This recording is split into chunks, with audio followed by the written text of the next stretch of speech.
In 1941, Japan possessed one of the most formidable heavy cruiser fleets ever assembled. 18 sleek, deadly warships armed with devastating long-lance torpedoes and 8-inch guns that had been refined over decades of Japanese naval innovation. These were ships designed with one purpose in mind: to annihilate enemy fleets in the decisive night battles that Japanese strategists believed would determine the fate of the Pacific.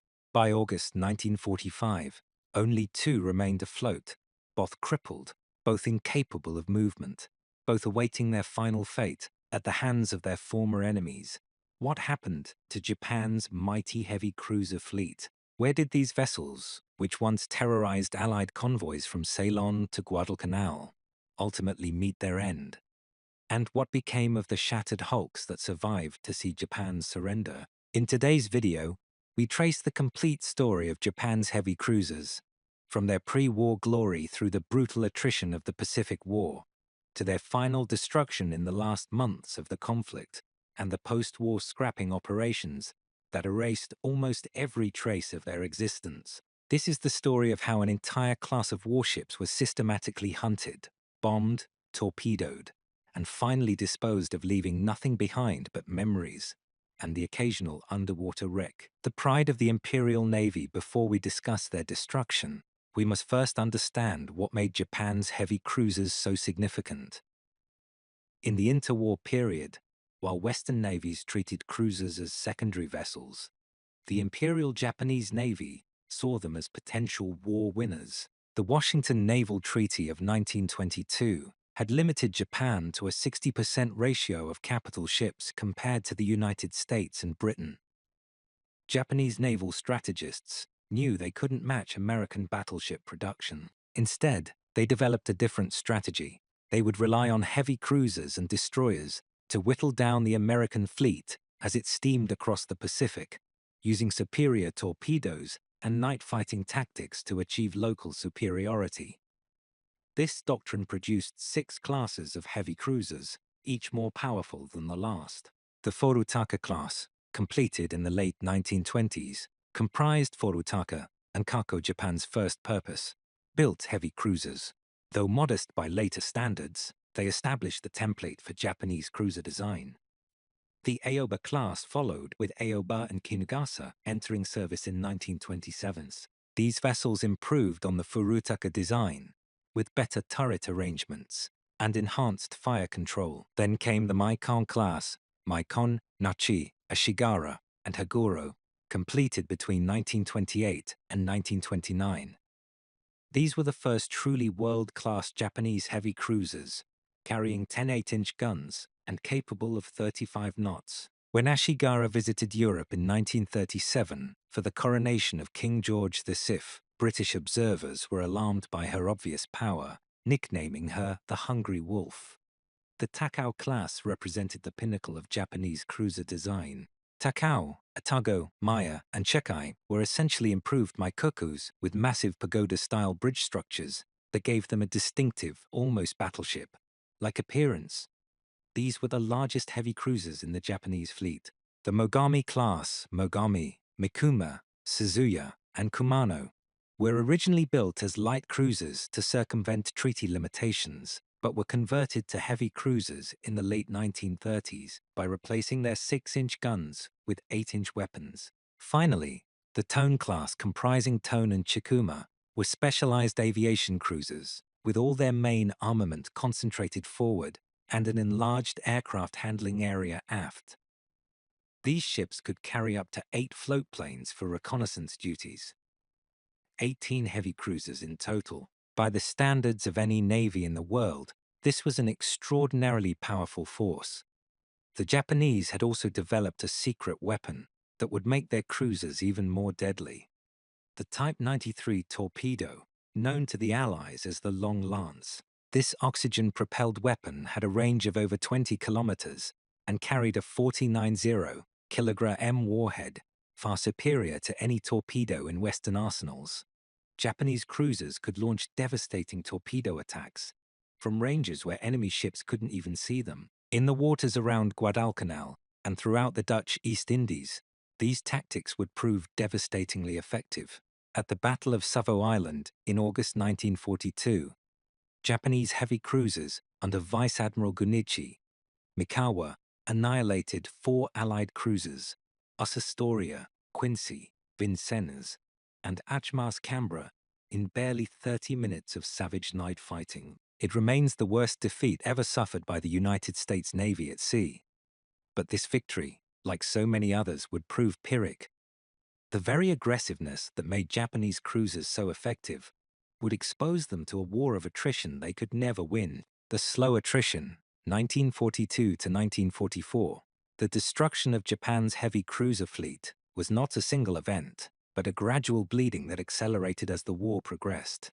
Understanding the post-war fate of these ships requires understanding which vessels never made it that far. The first heavy cruiser loss came just 2 days after the triumph at Savo Island.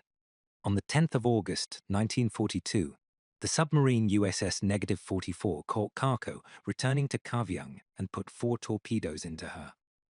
The cruiser sank in 5 minutes, taking 71 of her crew with her. It was a stark demonstration of the vulnerability that would haunt Japanese cruisers throughout the war.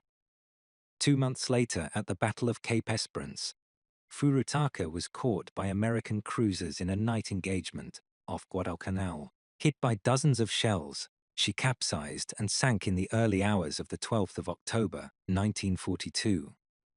That same night, Aoba was struck by approximately 40 shells from American cruisers, including multiple hits to her bridge that killed her captain. She survived, but would spend months under repair, the first of several near-death experiences that would eventually doom her. In November 1942, during the chaotic naval battle of Guadalcanal, Kinugasa was caught by dive bombers from USS Enterprise. 3 bomb hits sent her to the bottom, the last of the Furutaka and Aoba-class cruisers to be lost in combat. The Mogami class suffered particularly brutal attrition. At the Battle of Midway in June 1942, Mikuma was destroyed by American dive bombers after colliding with her sister ship Mogami during confusing night maneuvers. Mogami herself was so badly damaged that her entire aft section had to be rebuilt, and she was converted into a hybrid cruiser carrier configuration.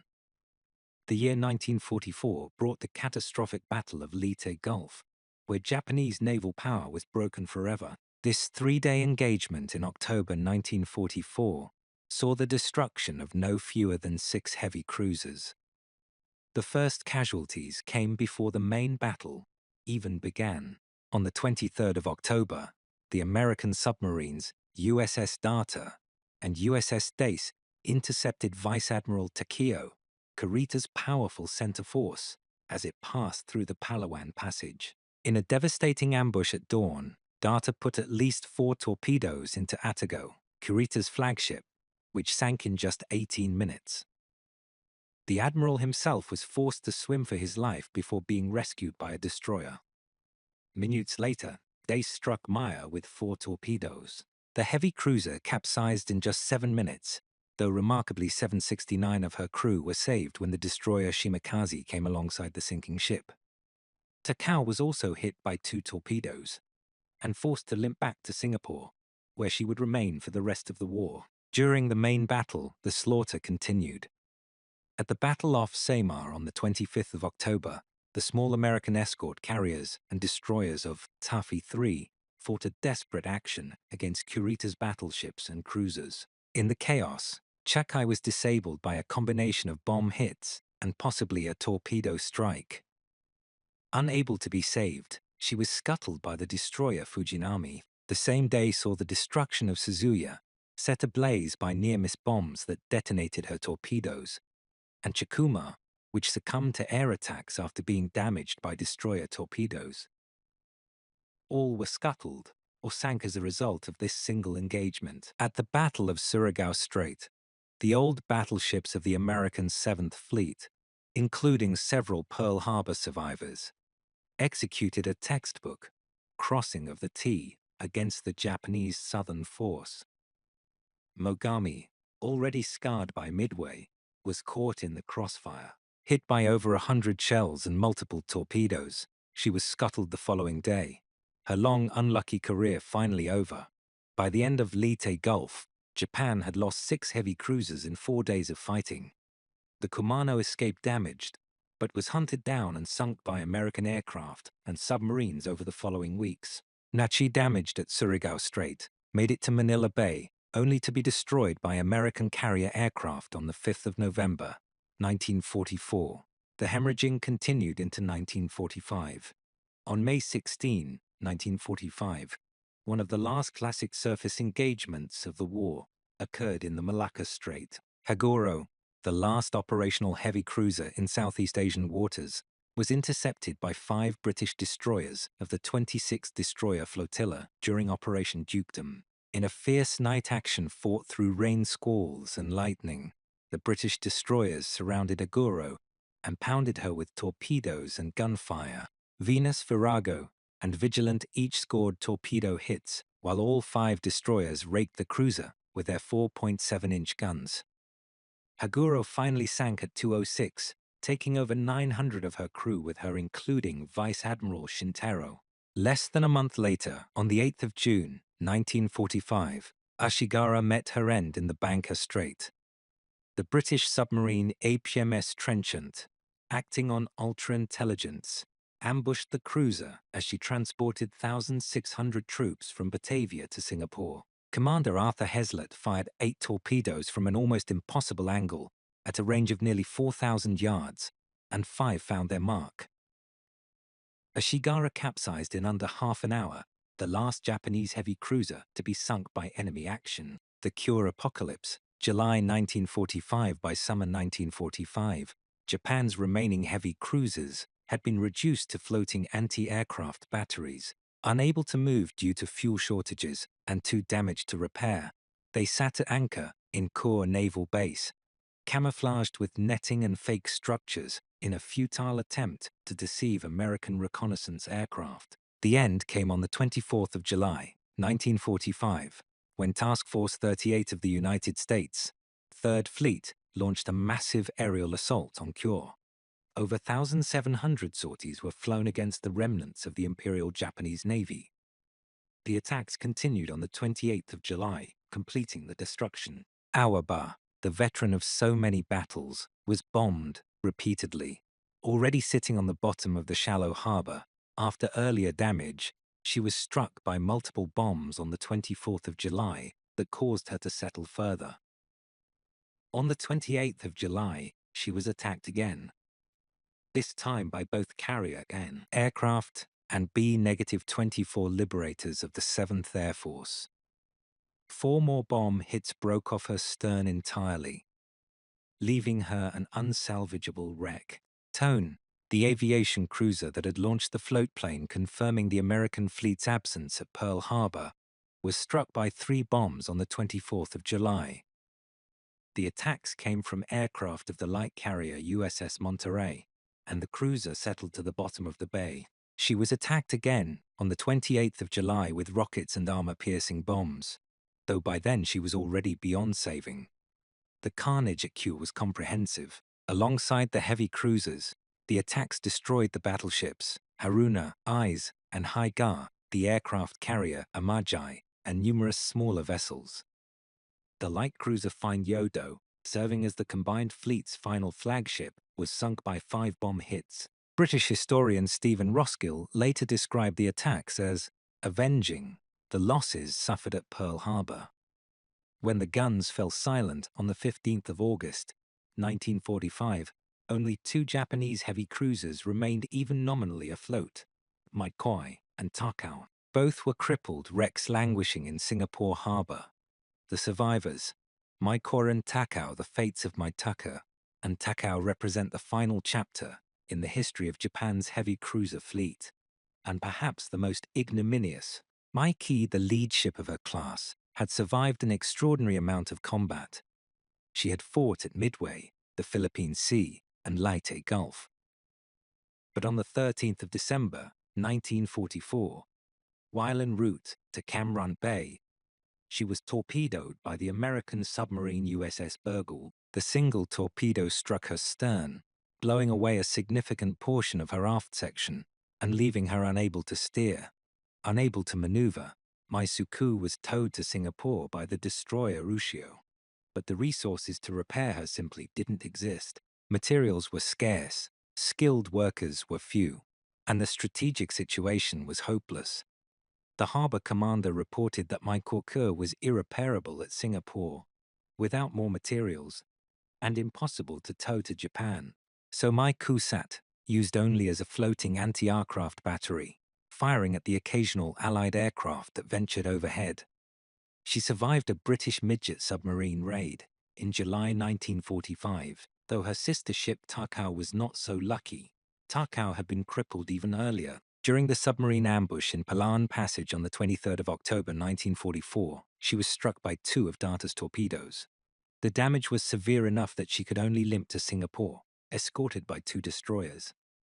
Like Myōkō, she was deemed unrepairable with local resources. On the 31st of July, 1945, British midget submarines XE-1 and XE-3 infiltrated Singapore Harbor in a daring operation. XE-3, commanded by Lieutenant Ian Fraser, was assigned to attack Takao. The mission nearly failed when the limpet mines wouldn't attach to Takao's seaweed-encrusted hull, but leading seaman James McGuinness dove repeatedly to secure the explosives using improvised ropes. When the charges detonated, they blew a massive hole in Takao's hull, flooding multiple compartments including 2 ammunition magazines.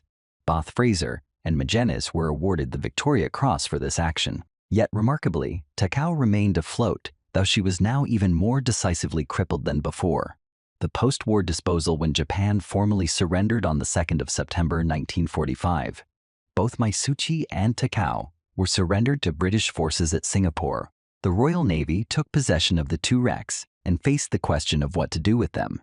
There was never any serious consideration of preserving them, unlike the German heavy cruiser Prinz Eugen, which was taken as a war prize by the United States and used in atomic bomb tests at Bikini Atoll. The Japanese cruisers were too badly damaged to be of any operational or experimental value. The decision was made to dispose of them. On the 8th of July 1946, Myōkō was towed out of Singapore Harbor for the last time. 6 days earlier, the ruined cruiser had begun her final voyage, a slow tow to deep water in the Strait of Malacca. There, in the early hours of the 8th of July, her seacocks were opened and she was scuttled at coordinates 3 degrees 50 N 100 degrees 40 E off Port Swettenham, modern-day Port Klang, Malaysia. She lies today in approximately 150 meters of water. Her final resting place unmarked by any memorial. Takao's end came slightly later. On the 27th of October 1946, she was towed from Singapore by the fleet tugs HMS Griper and HMS Assiduous, escorted by the light cruiser HMS Newfoundland. The small flotilla made its way to the Strait of Malacca, arriving off Port Swettenham. On the 29th of October 1946, Takao's engineering spaces were opened to the sea through her Kingston valves. As water flooded into the ship, HMS Newfoundland opened fire, her 6-inch guns pounding the cruiser that had once terrorized Allied shipping throughout the Pacific. Takao sank by the stern at 1838, coming to rest on the seabed near her sister in shame. The Japanese crew that had remained aboard to help prepare Takao for her final voyage were taken back to Singapore aboard the former Japanese subchaser Change -17. For them, it was the end of an era. Raising the wrecks, the scrapping of the Kua hulks, while Myōkō and Takao met their ends in the waters off Malaya. The shattered hulks at Kua faced a different but equally final fate. Immediately after the war, Japan's economy was in ruins. Steel was desperately needed for reconstruction, and the sunken warships at Kua represented a significant source of salvageable metal. Beginning in 1946, Japanese salvage crews began the grim work of raising and scrapping the vessels destroyed in the July bombings. Aoba's wreck, sitting in shallow water with her stern broken off, was among the first to be addressed. Salvage operations began in late 1946, and by 1947, her remains had been completely scrapped. The cruiser that had survived so many battles, Savo Island, Cape Esperance, the Philippine Sea, Leyte Gulf, was finally reduced to steel ingots for Japan's post-war rebuilding. Tone, the aviation cruiser that had played a role in so many of Japan's early victories, was similarly disposed of. Her wreck was salvaged between 1947 and 1948, her steel joining the reconstruction effort. Not a trace of her remains today. The incomplete heavy cruiser Ibuki also met the scrappers. She had been laid down as a Magami-class cruiser in 1942, but was ordered converted to a light aircraft carrier in 1943 after the losses at Midway. The conversion was never completed. Construction was halted in March 1945 when she was approximately 80% finished. After the surrender, she was scrapped at Sasebo Naval Arsenal between November 1946 and August 1947. The scrapping operations were comprehensive. By the late 1940s, almost every trace of Japan's heavy cruiser fleet had been eliminated. The ships that had once represented the cutting edge of naval technology, that had carried Japan's hopes for victory in a decisive fleet engagement, were now anonymous steel supporting bridges, buildings, and the infrastructure of a demilitarized nation. What remained, the underwater legacy today. The only physical remnants of Japan's heavy cruiser fleet lie beneath the waves. Some can still be visited by divers. Most lie far too deep for casual exploration. The wrecks are scattered across the Pacific and Indian Oceans. Furutaka lies in the waters off Savo Island. Kako rests near Kavieng in Papua New Guinea. Kinugasa is somewhere in the war depths near Guadalcanal.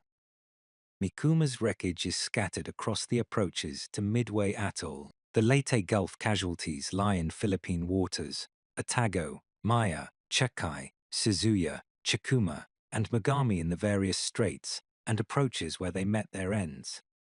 Nachi lies in Manila Bay. Kumano's final resting place is in the Santa Cruz Islands. Hagoro lies in the Malacca Strait, where the British destroyers sent her down. Ashigara rests in the Banka Strait, her grave shared by the 1,200 soldiers who were lost when Trenchant's torpedoes struck home. Myōkō and Takao, scuttled in deliberate ceremony, lie in charted positions off the Malaysian coast. Of all the Japanese heavy cruisers, their locations are the most precisely known, their endings the most documented. Most of these wrecks have never been thoroughly explored or surveyed. They represent both war graves and archaeological time capsules, containing the remains of thousands of Japanese sailors and soldiers who never returned home. The lessons of the heavy cruisers, the destruction of Japan's heavy cruiser fleet, offers several sobering lessons about the nature of naval warfare. First, it demonstrates the vulnerability of surface ships to submarine and air attack. Despite their speed, armor, and armament, Japanese cruisers proved desperately vulnerable to torpedoes launched from below the waves and bombs dropped from above. The tactics that had made them so effective in night surface engagements offered no protection against enemies they couldn't see or couldn't reach. Second, it illustrates the consequences of fighting a war of attrition against a more industrially powerful enemy. Japan began the war with 18 heavy cruisers and could build no more. The Ibuki class was the only new construction attempted, and even that was never completed. The United States, by contrast, built over 100 cruisers during the war. Japan simply couldn't replace its losses. Third, it shows how quickly naval supremacy can evaporate. In December 1941, Japanese cruisers dominated the Western Pacific. By December 1944, the survivors were hiding in port, unable to operate due to fuel shortages and air superiority. In the space of 3 years, one of the world's most powerful cruiser forces had been reduced to scrap metal. The heavy cruisers also represented a particular moment in naval history. The last generation of major surface combatants, designed primarily for gun and torpedo warfare.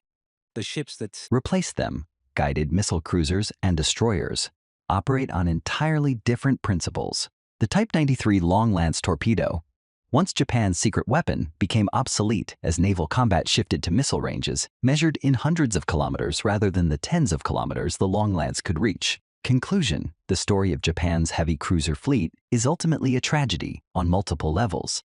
It is a tragedy for the thousands of sailors who served aboard these vessels and never returned, men like Vice Admiral Hashimoto, who went down with Hagoro, or the 1,200 soldiers who drowned when Ashigara capsized in the Benga Strait. It is a tragedy for Japan itself, which poured enormous resources into building and maintaining a fleet that proved unable to achieve the decisive victory its strategists had envisioned.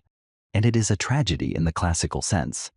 The story of a force undone by the very qualities that made it formidable. The aggressiveness and tactical brilliance of Japanese cruiser commanders led them into battles they won, but couldn't afford trading irreplaceable ships for temporary advantages. By August 1945, nothing remained but hulks and memories. Myōkō and Takao sat uselessly in Singapore, awaiting the ignominy of being scuttled by their former enemies.